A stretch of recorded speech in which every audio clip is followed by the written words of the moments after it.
So, when I design any vehicle, whether it be airplane, car, bicycle, tank, what have you, it always comes down to first starting with the package.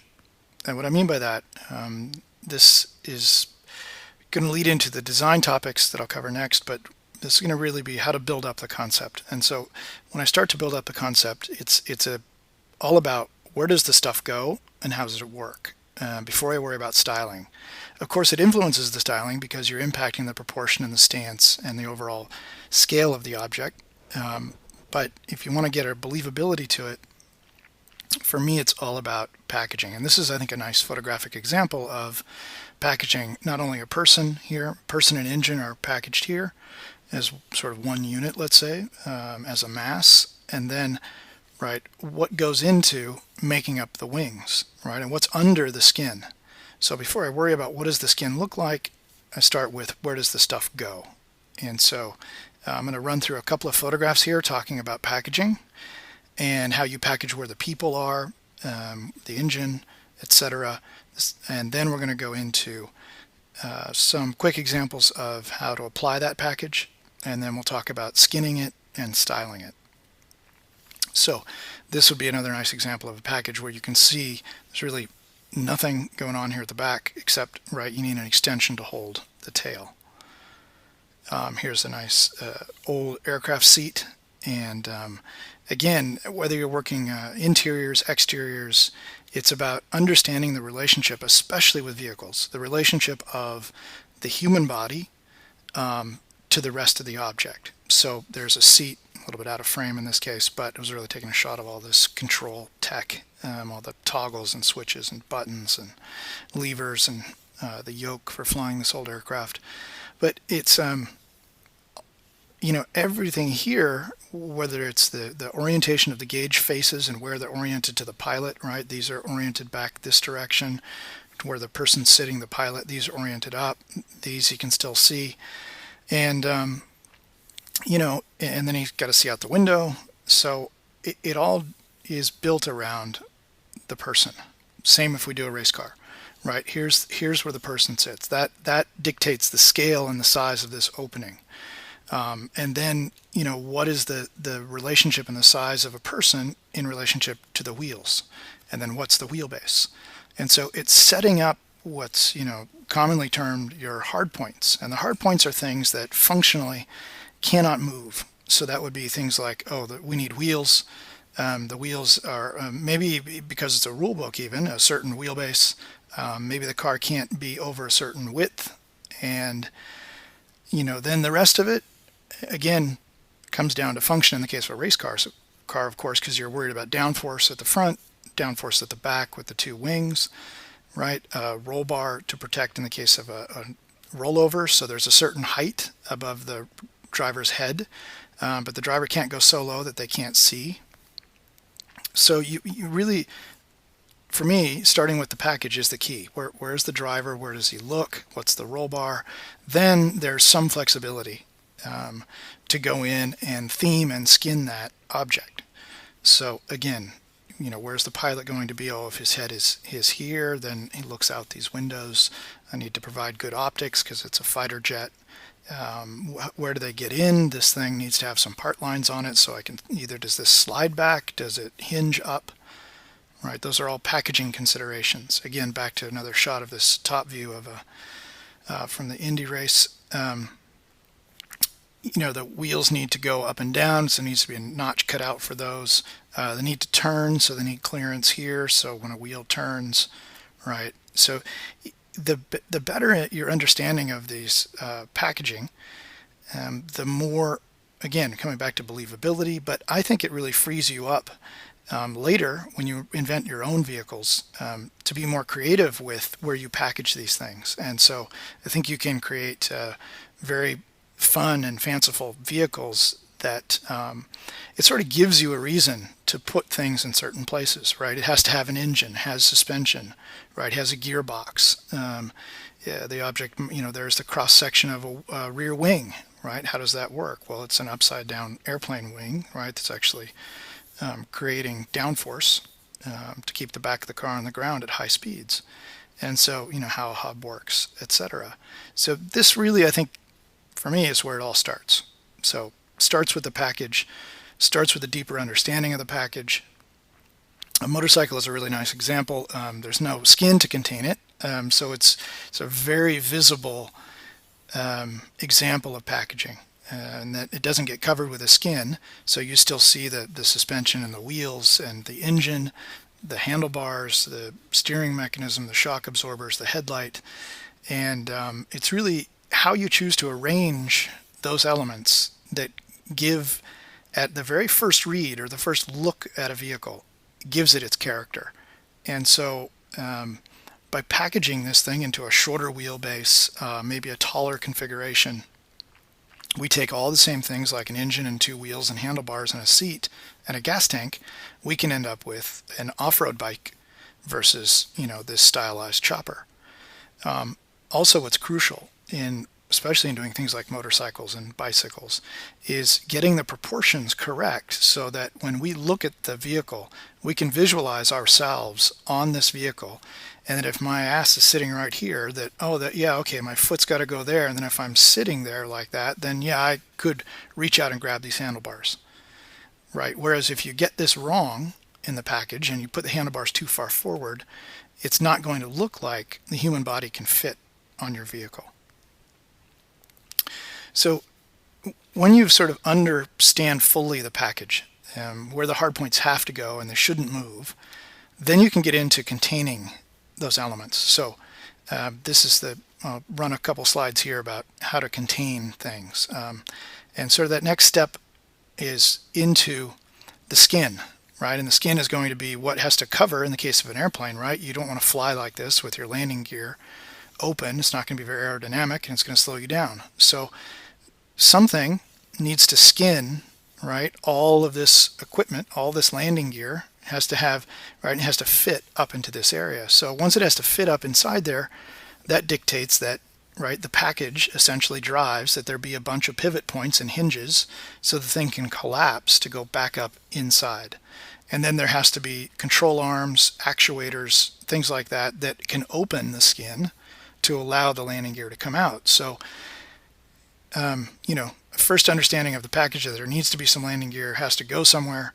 Then, I need actuators to push open this, but then, it needs to get open even more, so I have to put in a secondary arm to hinge it again.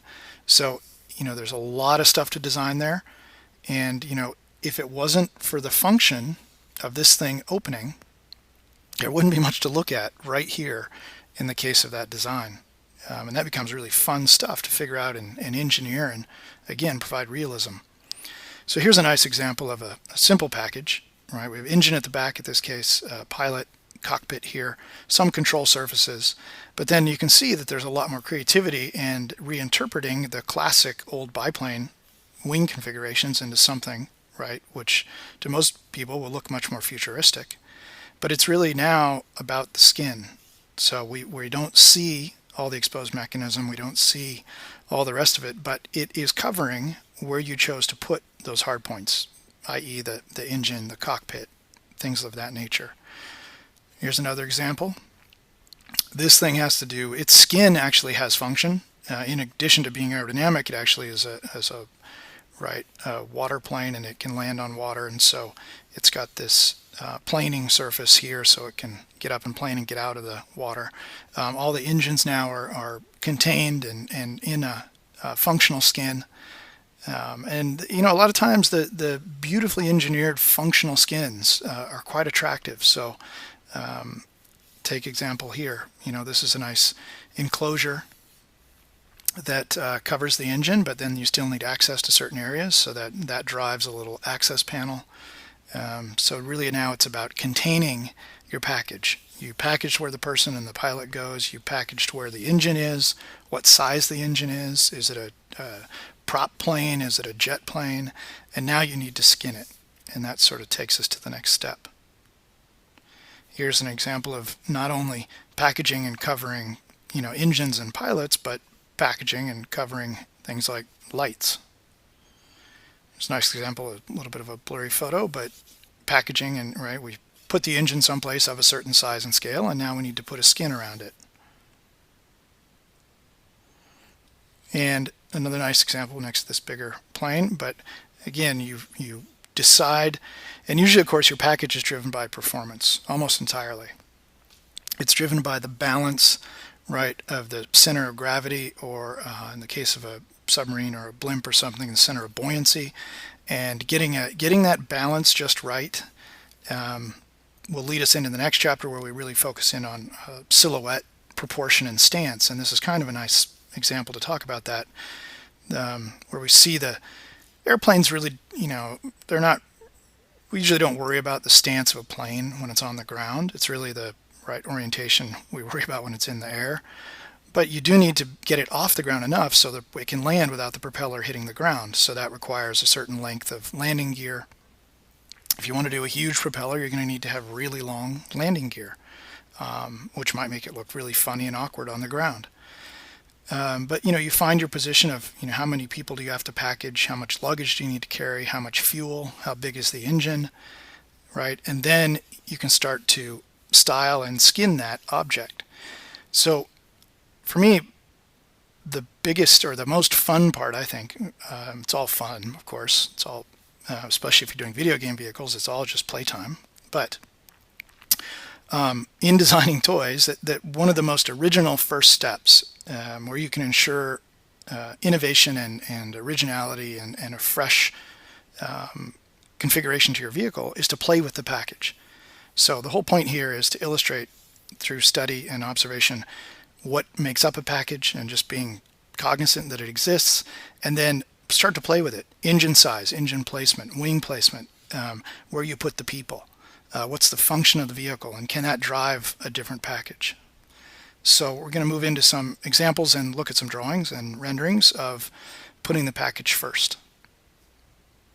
All right, the package. So after observing and looking at some real package placements of people, engines, things like that, these we'll look at some sketches and how I would approach starting to package, whether it be occupants, in the case of this little taxi, in an interesting way to come up with a, in this case, a very, wacky looking sort of original vehicle package. So the first thought, it starts a lot of times this way, is just into defining the concept, is to get familiar with, the proportions, but back to where am I going to put the people, how many people, how do they get in and out of the vehicle, where does the driver sit? And so a lot of the sketches start this way. Top view, side view, really just becoming familiar with what are going to drive the hard points. And in a fantasy vehicle, which you get to do a lot of times in a movie or a game, you get to invent these things. So, I get to invent and say, well, it's 3 people across a bench seat, and this is where they get in and out of the door. And this guy's kind of isolated from them because maybe it's not such a safe neighborhood for whatever reason that the story dictates. This is the package that I invented to drive an interesting aesthetic. Same with this one, although he's kind of squeezed in here, but the idea is a little 3-wheel concept with a sort of movable platform a la, a Segway that could balance, kind of like this is like a human foot, and this whole upper is balanced gyroscopically to make this have a very small footprint and yet have, right, an enclosed cockpit on top. So starting to play with the package. So this is really not at all about styling. In regards to transitional forms and graphics and surfacing, it's really all about just what's the overall shape and proportion and stance and why. And in this case, the why was driven by a functional package, right? So it was really engineering that drove the aesthetic of this wacky little vehicle. So if you're familiar with my drawings, I wouldn't even call it a style so much as it's just model building for me. So it's trying to come to grips with, can I arrange the elements I need to make this a open wheel sports car, for instance, in an interesting way to have, right, a pleasing form or a pleasing balance to that shape. And so getting this right from the beginning before you start to do the skin, I mean, it all sort of happens simultaneously, but definitely at the forefront of my mind is the packaging. Where's the steering wheel? And where does that associate and align properly to the, where the person's head's going to be in the body, and then does it overlap the front of the seat in the right spot? And here's the center line. You can always usually find a center line in my drawings. Here it is on the ground. But then, what's the right, how much room do I need around that steering wheel and seat, and how much headroom do I need, and how much room over the dashboard, right? If this is the dashboard where all the gauges are going to live, where the IP goes, then do I, how much further out and above do I need to go to make a windshield? And so this would be really just a first pass sketch at defining my hard points, trying to move things around in an interesting way to drive an aesthetically pleasing, direction. Here's another example, albeit of a super wide angle lens.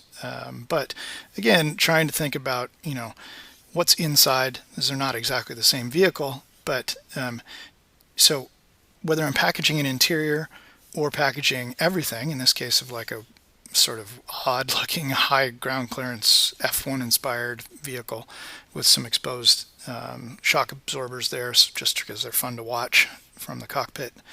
Then where you put in the fuel and the air goes into the engine, and radiators, so air goes in, air goes out. So it's really driven by engineering more than anything. Here, this was an old game vehicle and had to carry this car, and the car would enter up a ramp in the back, and then there was a side door that had to open somehow, and in theory the car was going to shoot off of a platform back into traffic and keep on going. So it was based off an old that old GMC RV, but again, it's a relationship always back to in this case, the people, right? And then the person looks like he has to fit properly in the car, and then the car is supposed to fit inside the vehicle. So the packaging and thinking first about the human scale, and then that drives a certain size of the door, right? And then of course this vehicle is sort of my driving factor around the bigger vehicle itself, because it has to fit inside. And if I have to fit this guy inside above the rear wheels, right, I can't do huge rear wheels, because then there's no space inside. So it's going to have smaller rear wheels at the back to allow for this functional platform, which should allow then for this guy to stand up at the same time and get out of the car and work on the car. So you can see these early sketches are really driven by the package. And then later, once you've become familiar with how things work and where the stuff needs to go, so as not to lose the function of the object, then you can start to do some styling passes. And see, there's just a couple of the styling passes early on. This little sketch of an airplane, which I showed the color version earlier, but you can see this is very clear packaging of the human body, right? Although he's got some oddly proportioned legs here. But this guy is our pilot with odd legs, and maybe he's wearing a parachute and it's part of his seat, and he's got some controls. He's got a little instrument panel here and some gauges and a way to control the surfaces, right, for flying. And so it's really about where do I put the person, then how does everything build off of that. And that's, for me, the underlying most important and also most fun thing to play with to come up with original vehicles. So in this case, down here in the lower right, you'll see the working sketch. This is the very first sketch where literally it's all about defining hard points. So human scale again, and then scale of the vehicles, and a ramp. The vehicle has to go inside. There was an idea that we shuttle it out on a little crane. So there's an arm that has to slide out on a track, which means I need to cut a hole in the fuselage, right, to move a car out or get picked up, as the case may be, if this arm is already out here. There's a guy in there controlling the crane. And then, a tail gunner and engines, overhead wing. So this is the packaging sketch, which a lot of times they look like this. They're, all about measuring in perspective and laying out where things have to stay. And then I can do styling passes on top. So hard points first, then an overlay on top, and start to do styling passes. So I think there were 3 styling versions I did for this cargo plane. And Again, this is for a game. This is the boss that you had to defeat, and so they were, you know, taking enemy vehicles in and out of this thing and protecting it. I think that was the scenario. Not quite sure, but most important point: packaging, hard points, then styling. Another couple of examples. Sort of working sketch towards the top, and then sort of this middle sketch is more of a styling pass on top of, wasn't over the same sketch, but you get the idea. Same one here at the bottom, more of a working sketch to nail all of my hard points. Scale of the main flight deck up here versus this little funky tail gunner, or not even tail, but put them out on the pontoon here out at the end of this ground effect wing. And then there's the ship, right, or more like PT boat scale that has to go into the back. Okay, blimp, right, again, I picked some of these that have clear skins to them so we can see through to the structure and the packaging of the functional elements. So a little cockpit here, because maybe this guy, I don't know, they pick up some rare mineral off this funky faceted building, but his whole goal and his whole function is to be able to steer this vehicle and bring it in to couple with whatever this is. I don't know, maybe it's just an anchor to hold it while it lands and while it's positioned there. So he needs good visibility, nice big windshield, and then this thing needs to move fore and aft, right? So there's a big center mounted propeller. And all the originality and the fun of this blimp, well, one, it was driven by sort of the package of a fish, right? So drawing from nature, and that thinking about, well, vertical fish, they're very maneuverable left and right. They're not so great, and this shape's not so great in a crosswind, but it's the opposite of a big bullet blimp. Sort of fish-inspired, voluminous package, right, with hopefully enough lifting force to lift this lightweight engine, its power here, and our flight deck, our cockpit there. A rudder at the back, okay, which can direct the flow of air that's being driven by this turbo prop through, right, and that gives it forward directional thrust, and then this guy can direct whether it goes left or right. And then these guys are little, trim propellers, maybe when he's coming in for a landing here, a couple little to assist. Maybe they rotate as well to spin it in place. But the core and the thing that makes, I think, this sort of thing original, and haven't seen it, a lot before, is the fact that I was played with the package, but didn't lose the sense of a center of buoyancy, enough, in theory, lifting volume. To make that thing fun and original yet believable. Here's a little underlay for that boat that I showed earlier, a little jet ski sort of thing with it as well. And you can see there's my top view, there's the center line, in this case the water plane, again referencing back to the human for scale, and he has to fit inside here, he has to walk under that, so that dictates the height. And also makes it relatable that this is a pretty mean gun when you look at the size of it in relation to this guy, right? If we didn't have this human body or the windows, those are the sort of the giveaways, usually railings, doors, windows, those give us a sense of the human scale. If you don't have that, then this could be, less menacing, for instance. But once we see it in relation to a human, it has a bit more attitude and character. The next thing we're going to move on to, I think a couple more slides to go here, but the next thing we'll move into is the discussion more about styling. And I've got sort of 8 checks, sort of steps along the way that I'm going to get into and explain in more detail. All the bikes I designed that you saw before start this way with the hard points.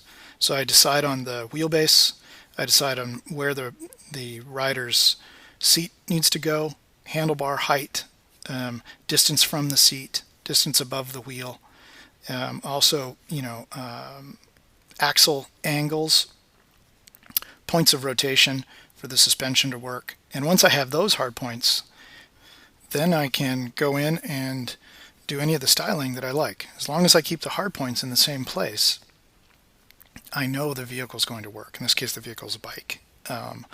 But and I know it sounds all very simple and logical, but you'd be very surprised at how many people rush into the styling to the detriment of the function of the vehicle, and then the loss of believability, and it goes a long way to selling something that's futuristic, or playful or fanciful. You need to retain the familiar, and the familiar in this case, right, is the fact that this bicycle has recognizable hardpoint placement, right? Handlebars are in their normal position, they always are, and same with the seat and the pedals and the bottom bracket, and it has two wheels. And so, I think that the general audience becomes more accepting of some interesting aesthetic options or directions when they can relate to what they've always known a bicycle to be like. This brings us into our last slide for this section, and then we'll move into a more styling specific discussion where I'll share with you the checkpoints and steps I take in developing a concept sort of start to finish once I've got the package nailed. So this is a packaging and interior in this case, so even more sensitive to the position of the human body, so where the feet are, knees, hip point back here, seat back, and then where the head is placed, and does that all relate to the size and scale of the steering wheel. This is actually the second sketch in developing this interior. The first step was even to do a simpler box with the right width for the car, the center line, which is where the driver is placed in this case, and get that nailed, and then I could go in and start to, is the steering wheel a pistol grip style with funky shift levers, play with things like that. And the line, this became the final line drawing actually for the rendering, because I painted over the top, so all the line stuff went away in the end. But it's nice, I think, providing both a line drawing and a rendering can really help the person who's set to task to model something like this.